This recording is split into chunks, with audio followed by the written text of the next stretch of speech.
Okay, we're back here. Clip number 2, or B2. Yeah, I think some people have actually figured it out. That's how it works. I do numbers and letters because, you know, if you can't work out the letters, you know, if you don't know your alphabet, you know, 1 to 26, you might know your numbers, and then hopefully by knowing your numbers, you will connect the letters to the numbers eventually. Because I had such a poor memory, but that mainly came out of being bullied over in WA, you see. So, you know, as I said, your brain automatically works out pretty quickly that whatever you can't remember doesn't really hurt you, sort of thing. Sounds good on the surface, but it doesn't help you with things in life, sort of thing. But I suspect there might be a payoff in the end. But yeah, maybe I should go to spot colour on this. I can do this now. I was having great trouble in WA with doing that, because if I went to do the spot colour, I'd turn off the clip sometimes because I had trouble with the button. But you can see this. So this is in our full Aussie sun that's heading towards the summer sun. And we've got the liverwort. So they're not as delicate as you think they are. And they can handle the Aussie sun quite well. It's just they've got to have certain conditions, sort of thing. They almost looks like a hosta or something. Almost looks like a hosta. A hostage plant. Okay, let's get back to... I'm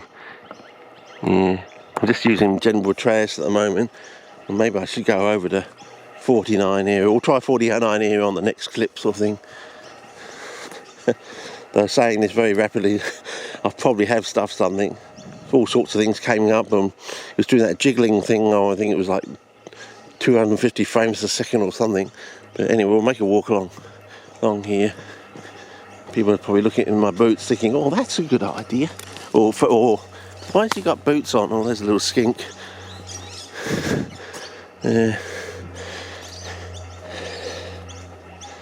See, I can just cross over here if I want.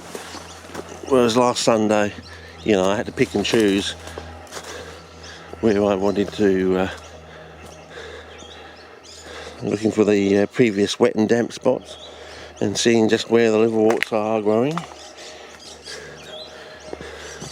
Okay, to go back to the story again, whenever the fly traps and other CPs used to turn up in the, you know, from the 80s all the way through to the middle 90s sort of thing, used to be festooned with liverworts, but they also used to have these sort of things, pellets in the pots as well. And we had all this nonsense about, you know, is it fertilizer? Is it osmocote fertilizer, or were they snail eggs? And so you had this like confusing thing when you have two equally competing ideas causing confusion, because no one would say what they really were. But it was almost like an obfuscation to say, you know, is it snail eggs, is it fertiliser, blah, blah, blah. Don't look at the liverworts. Of course, my friend from Russia, much later on, you know, in the early new millennium to the about 2010s, I suppose, you know, 10 years ago, I was going on about all this sort of thing, and you know, I did all the usual spiel that we had been doing for years and years, yonks and yonks, ears and ears, and you know, about the low calcium and blah blah blah. And I was talking about all these, you know, lovely plants turning up, festooned in liverworts, and he says, "You do know that liverworts grow on limestone?"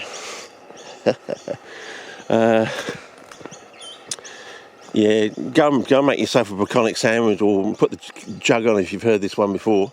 You probably have, but it's an important one. And of course I did a little bit of research, and sure enough, it's true. In Europe, half the species of liverworts on the European continent and places like that, close to the European continent, are all obligate calcicoles. In other words, they have to grow on limestone, and the other half are facultative. In other words, they don't have to, but they would prefer it, and if they do grow on limestone, they grow better. Basically, that's what facultative means. You know, they don't have to, but if they do, they are better, basically. And so this is rather strange on the back end of the notion that carnivorous plants don't like calcium, but of course we do have a couple of genera, like Drosophilum, grows in limestone country, grows better with it. We also have the Mexican pinguiculars, which are in the same genus as Pinguicula. They are in the genus Pinguicula. They, of course, they're basically facultative. You don't have to go in with calcium, but if you add calcium to it, usually it's granulated chalk. Granulation is an important factor. They grow much better.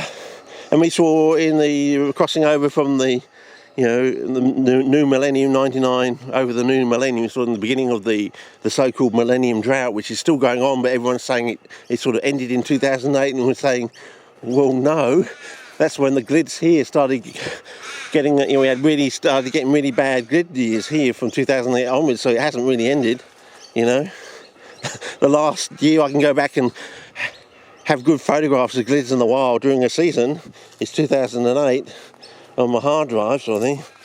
And this is what I think I call a young Jerusalem artichoke. And I do want to go to spot colouring on this, I think, for you. Okay, spot colouring. So another one over there. It's what I call a Jerusalem artichoke. It might not actually be a Jerusalem artichoke. Got a bit of blackberry, more Cebu label. This is with the looks like warts on them. And they said there was one type out of a thing that seemed like move or something. You touched it and it sort of bent upwards and stayed upright or something. Whether they track the sun or something like that, I don't know. A bit like a jojoba or something. They have a mid-rib full of jelly-like material or something. Maybe it's photoreactive. It bends with the sun or the heat or whatever, can track the sun, or whether it's touch sensitive in a way. Don't know.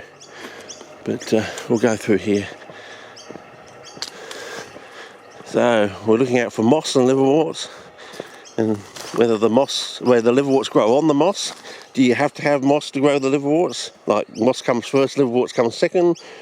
Or can you just see we got over there, we've got liverworts growing in amongst moss.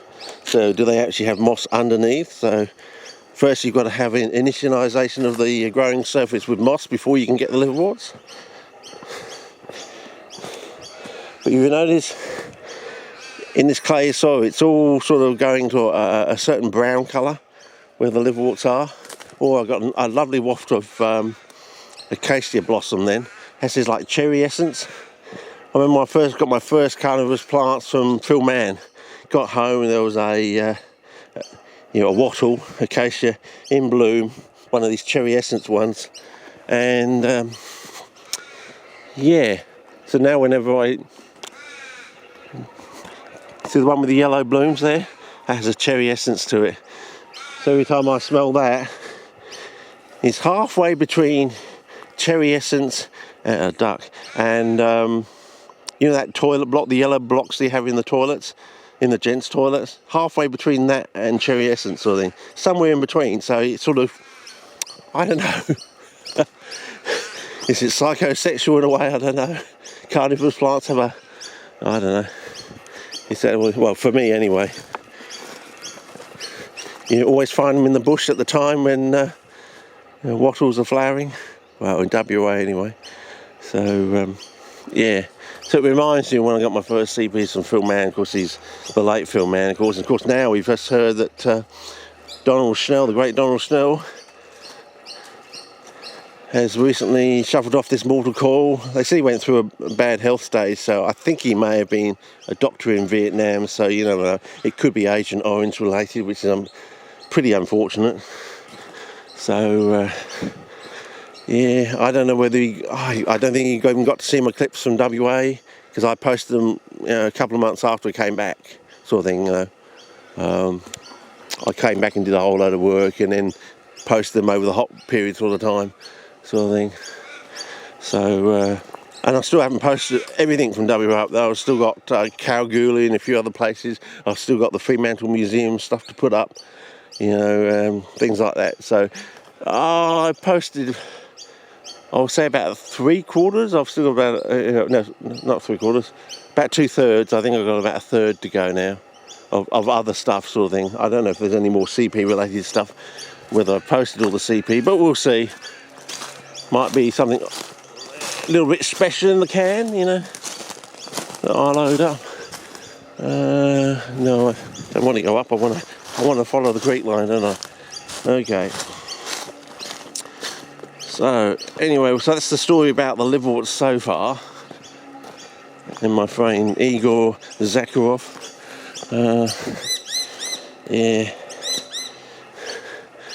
I don't know how Russia is going today, but it should get quite interesting with Trump and Russia over the next few months, I would say.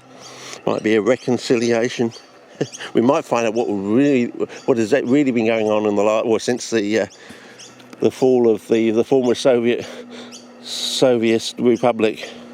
If I'm saying that correctly, I'm probably not. And I'm going to just go and try and slide down here and go across, if I can. Probably fine. Whoa, I'm going to the wrong side or something. Okay. Anyway, probably time to start another clip from here. Okay.